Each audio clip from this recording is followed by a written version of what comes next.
1961. Alan Shepard had flown in May of 1961, and he went up for 15, 16 minutes, didn't even get in orbit, and came back down. John Glenn hadn't been in orbit for another year yet. 3 weeks, and Yuri Gagarin had flown a month before Shepard flew. Sputnik had flew a few years earlier at that point in time. Our rockets had been blowing up on a pad, and the Russians were putting every dog and monkey and refrigerator they could find in space at that point in time. The Russians literally owned space. And America was embroiled, and something we remember is the terrible 60s. Campus unrest, civil strife, the beginning of what became a very, very unpopular war. And under the envelope, in the environment, under that environment, 3 weeks after Alan Shepard flew, the President of the United States, you heard him a minute ago, JFK said, okay folks, I guess we're smart enough, we're going to go to the moon. We're going to send a man to the moon and bring him back, and we're going to do it in this decade. 3 weeks after Alan Shepard flew, we didn't have the vaguest idea how to get to the moon. He literally was asking the American people to do what was impossible.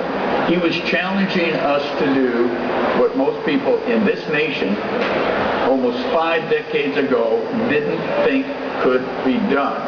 Well, the rest is obviously written in history, and I like to think, as I think back at the evolution of the space program, it was Scott and his Mercury colleagues that literally took the first steps of that challenge, literally took the first steps that eventually led us to the moon. And I like to think, and I compare it to America, the space program in the Mercury, Gemini, and Apollo days, I think are a mirror image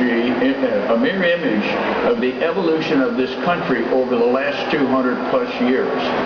The challenges, the risks, the boldness it took to write the Declaration of Independence was probably the same boldness it took for JFK to challenge us to go to the moon. Was he a visionary? Was he a dreamer? Was he politically astute? He was probably all three. But when we think about what happened in those days 40 years ago, 40, 50, 30 years ago, I really think they are a capsule into the history of the evolution of this country. And a lot of people are wondering, should we go back to the moon? If we should, why?